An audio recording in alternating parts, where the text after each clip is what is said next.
안녕하세요. 반갑습니다. 허브 경제TV의 한상욱입니다. 금일 같이 한번 살펴볼 종목은 셀트리온 헬스케어이고요. 종목 코드 번호 091990입니다. 자, 셀트리온 헬스케어 영상을 상당히 꾸준히 올려드리고 있습니다. 거의 이제 반년이 넘어가고 있는데요. 채널 구독과 좋아요 한번 해주시고요. 같이 한번 좀 살펴보도록 하겠습니다. 오늘 코스닥 시장의 하락 주범 셀트리온 헬스케어였습니다. 뭐 주범이라고 표현을 하면 기분이 좀 나쁘실 수 있는데 그게 사실 팩트이기 때문에 저희는 언제나 팩트만 전달을 해드리는 채널입니다. 그렇기 때문에 셀트리온 헬스케어가 무너지면서 지수도 코스닥 지수도 상당히 많이 여파를 받는 모습이었고요. 코스피는 셀트리온이었죠. 오늘 빠진 이유에 대해서 이제 대략적으로 간략하게 한번 브리핑을 해드리도록 하고요. 앞으로 우리가 기대를 해볼 수 있을 만한 모멘텀 중장기 투자자분들을 위해서 잡아드리도록 하겠습니다. 그리고 신규로 셀트리온 헬스케어를 보시는 분들을 위해서도 좀 한 가지 말씀드릴 건데, 제가 저번 영상을 보면서 저번 영상을 찍고 나서 댓글에 어떤 긴 장문의 글을 남겨주신 분들이 있어요. 한 분이 좀 계셨는데, 저도 그분하고 그 중장기 투자의 관점으로 봤었을 땐 그 생각이 맞아요. 네, 그게 정확히 어떤 뜻이냐면 같이 한번 좀 보도록 할까요?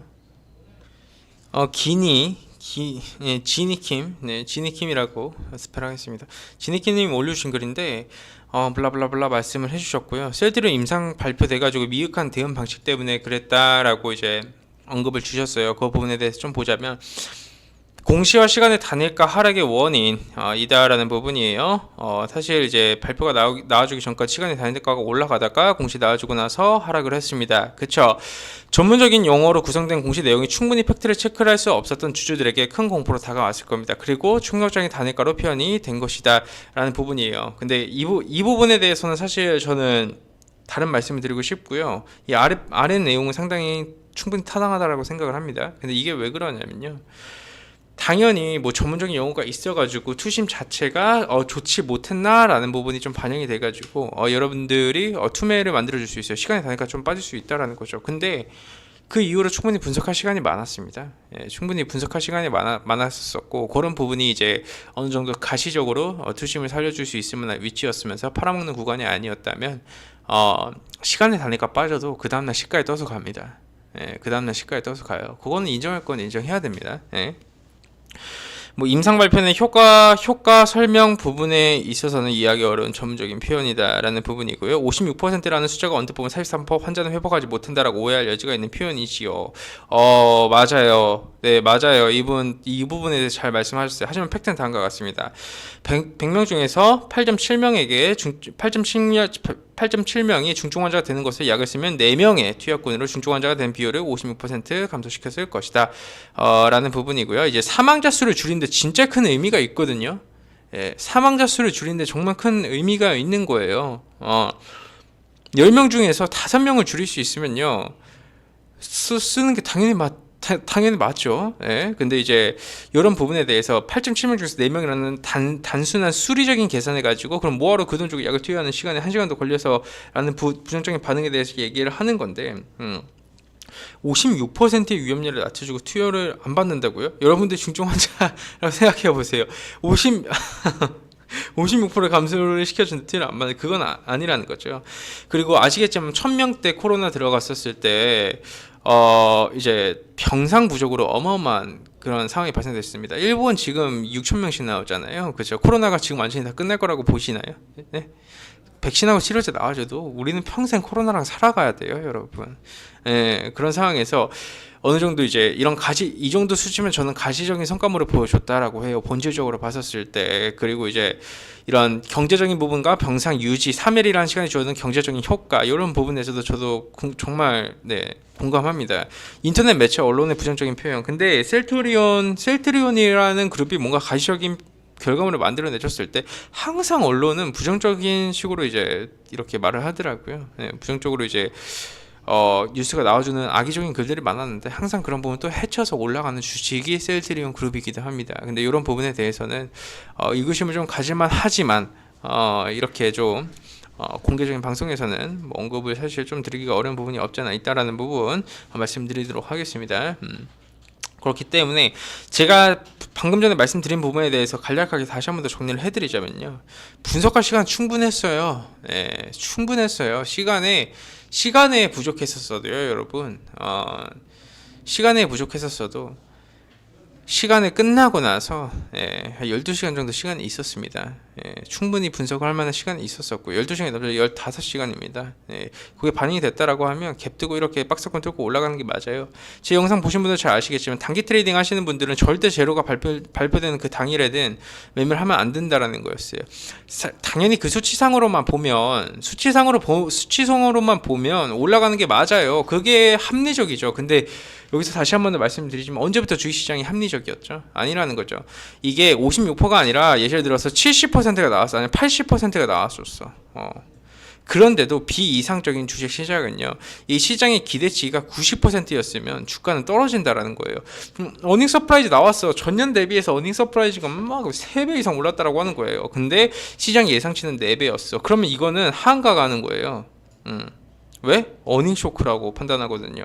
그게 대한민국 주식이 아니라 주식 시장이에요. 그래서 이제 재료 소멸이라는 키워드가 재료 소멸이 아니라 하나의 어떻게 표현을 해야 될까요? 시장 기대치에 부합하지 못했다. 라는 부분이 좀 합리적인 말인 것 같습니다. 근데 제가 여기서 중장기 투자하시는 분들한테는 뭐라고 말씀드렸죠? 단기 투자하는 사람들이나 여기서 매도 포지션을 잡고 보는 게 맞아요. 단기 투자하는 사람들은 왜 팔아야 될까요? 단기 매매하는 사람은요, 불확실성에 배팅하는 게 아니에요. 불확실성에 배팅하는 게 아니고 합리적인 가격대와 확실한 분석에서 배팅을 하는 게 맞아요. 네, 근데 중장기 투자하는 사람들은 이 구간에서 파는 게 아니라 결과가 나와줄 때까지 봐야 돼요. 네, 어떤 결과가 나와줄 때까지 봐야 될까요, 여러분? 이 레키로나주의 효능에 대한 부분은요, 명실상부 팩트로 증명이 되고 있어요. 국내 판매 허가로 증명이 될 거고요. 이제 FDA 그리고 유럽에서 이제 의약품청 판매 허가까지 저는 이어질 수 있다라고 보고 있습니다. 저도 동일하게 그렇게 보고 있어요. 네. 그런 부분이 조금 인가가 나오고 가시적으로 결과물이 나와줄 때 어떻게 될까요? 수주 공시로 나오겠죠. 뭐 해외 판매 계약으로 돌아오게 됩니다. 예.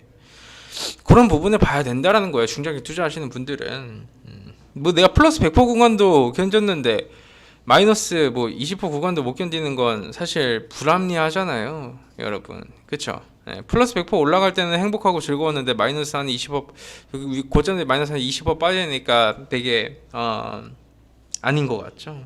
네, 팔고 싶죠? 네. 그러면 난 중장기 투자의 성향이랑 안 맞는 겁니다, 여러분. 그냥 내가 운 좋게 이런 부분에서 매수를 해가지고 끌고 가다가 올라갔는데 여기서 갑자기 떨어진다고 팔고 싶어지나 팔아야 되나 이런 생각을 한다는 것 자체가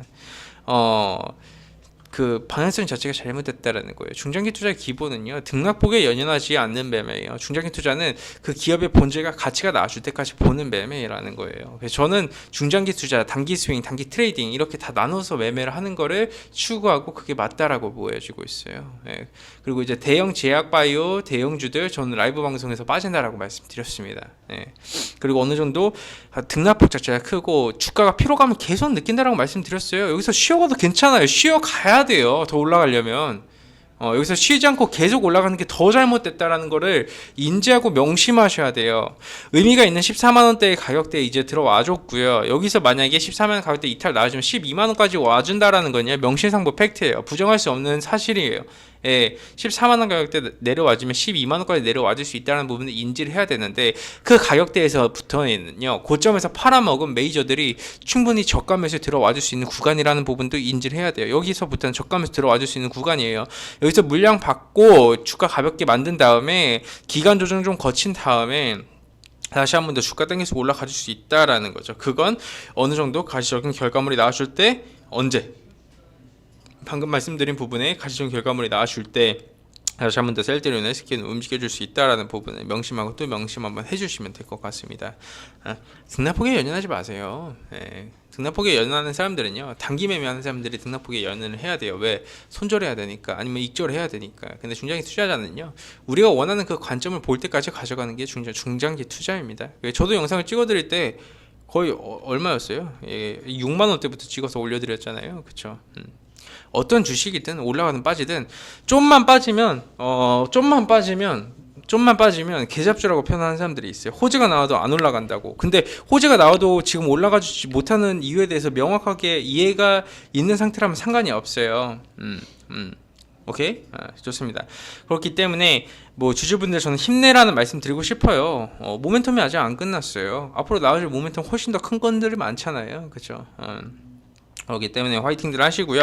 네, 매매하시면서 지금 같은 어려운 시장에 혼자 매매하기 어려우시면 저희 허브경제 TV도 한 번씩 좀 놀러 와주세요. 저희 뭐 오늘 빠지는데 자랑하는 건 좀 그렇지만 저희는 오늘 오리엔트 바이오로 상한가 수익을 내고 나왔습니다.